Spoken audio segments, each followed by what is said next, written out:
国师，大军后方突然欲取之，必先予。即刻赶赴大江，出现了许多带旗子的人。 Halo semuanya, selamat datang kembali. Apa kabar kalian semua? Semoga baik-baik saja. Pada video kali ini kita akan membahas spoiler Donghua yang berjudul Tales of Herding Gods. Baiklah, daripada kalian semua penasaran, mari kita mulai saja pembahasan spoiler untuk episode kali ini. Tanpa berbasa-basi lagi, langsung saja kita mulai videonya. Cerita ini berlanjut. Kita diperlihatkan guru kekaisaran Yang Kang yang menoleh dan aura di tubuhnya langsung meledak tak terkendali. Keinginannya untuk bertarung meluap kuat dari dalam dirinya. Ia bertanya, "Pernahkah kau melihat kekuatan orang seperti ini?" Kinmu terkejut melihat ledakan niat bertarung itu, lalu menjawab dengan jujur, "Pernah, dan itu adalah tetua di desaku." Guru kekaisaran Yang Kang terkejut dan ia berkata, "Tetua lagi, sepertinya kau punya banyak tetua." Kinmu tersenyum dan berkata, "Itu tidak terlalu banyak, sebenarnya hanya ada 9 orang tetua di desaku."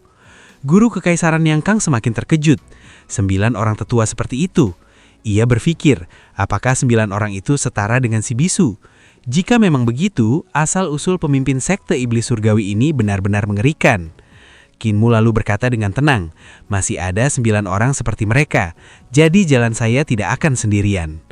Guru kekaisaran Yang Kang tersenyum puas dan berkata, "Kupikir tidak ada orang lain selain aku yang pernah naik sampai ke tingkat kultivasi seperti ini.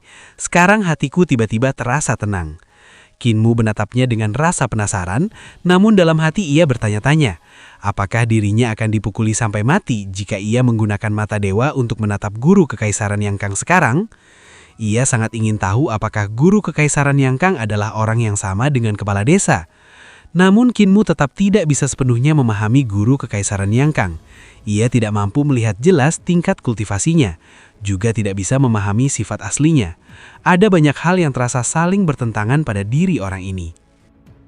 Jika ia menggunakan mata dewa untuk menatapnya, orang itu mungkin akan marah.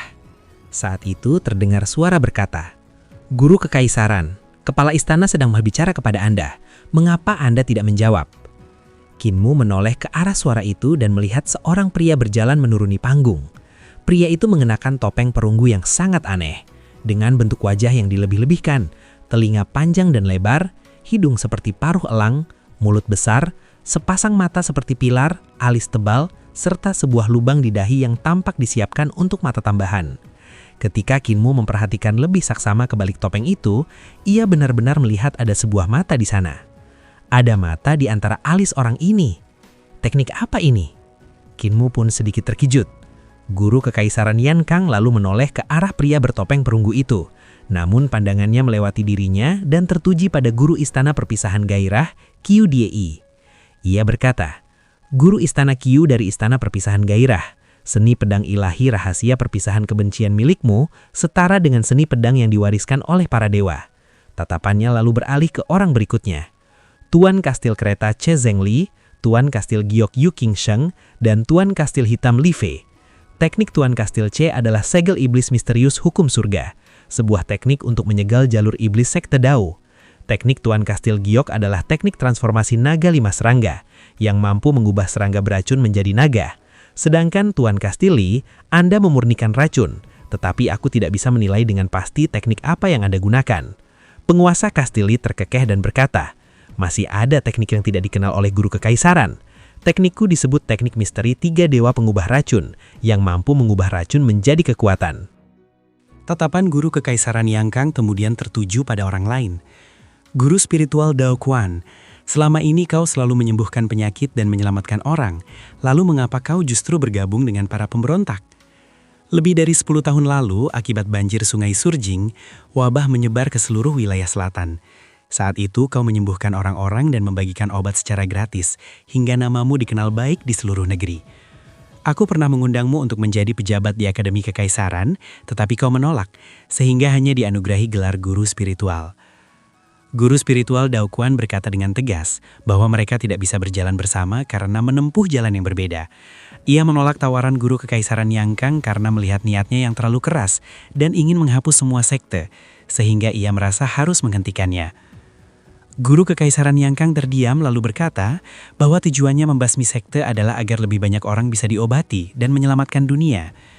Dao Kuan mengakui hasil kerjanya memang besar. Jumlah tabib kini jauh lebih banyak dan wabah bisa ditekan. Namun menurutnya, tabib yang dididik di Akademi Kekaisaran hanyalah penyihir dan belum bisa disebut tabib ilahi. Ia menegaskan bahwa jalan mereka memang berbeda. Guru Kekaisaran Yang Kang lalu menoleh ke arah orang lain dan memanggil, "Pejabat tinggi Malianshan, Tuan Ma." Malianshan berkata ia tidak berani sepenuhnya mengikuti Guru Kekaisaran Yang Kang karena masih memiliki sekte sendiri. Guru Kekaisaran Yang Kang menyesalkan pilihannya dan menyebut Malianshan sebagai pejabat yang sebenarnya baik.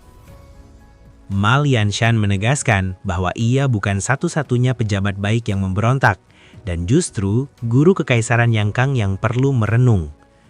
Guru Kekaisaran Yang Kang lalu berkata bahwa bagian yang busuk harus dipotong demi reformasi. Namun Malianshan tetap menghalangi jalannya. Ia menyebut satu persatu para tokoh besar dari berbagai sekte, biara, dan kerajaan, termasuk para leluhur generasi tua. Lalu ia menatap 2 pria tua dan 1 wanita tua, menanyakan sisa umur mereka setelah hidup ratusan tahun. Salah satu tetua bertubuh kecil tersenyum dan berkata bahwa ia masih punya 16 tahun lagi untuk hidup, serta mengungkap jika negara kecil yang pernah dihancurkan Guru Kekaisaran Yang Kang sebenarnya adalah negeri yang ia dirikan sendiri. Wanita tua itu mengaku sebagai Tuan Tian sejati dan mengatakan bahwa Tuan Kastil Yu adalah putranya. Tetua gemuk yang dijuluki Guru Miskin menjelaskan bahwa ia mengembangkan logika miskin, di mana semakin miskin seseorang, semakin tajam logikanya. Guru Kekaisaran Yang Kang mempertanyakan alasan pemberontakannya, namun Guru Miskin menjawab bahwa kekuasaan yang terlalu besar justru berbahaya bagi dunia. Ia memberontak bukan demi dirinya sendiri, melainkan demi Kekaisaran Yang Kang, dan menegaskan bahwa jika Guru Kekaisaran dibiarkan, suatu hari ia pasti akan menjadi kaisar. Guru Kekaisaran Yang Kang berdiri di puncak gunung dan menantang siapapun yang melawannya. Dari kota Daxiang, suara-suara para ahli besar satu persatu menjawab tantangan itu, menyatakan pemberontakan.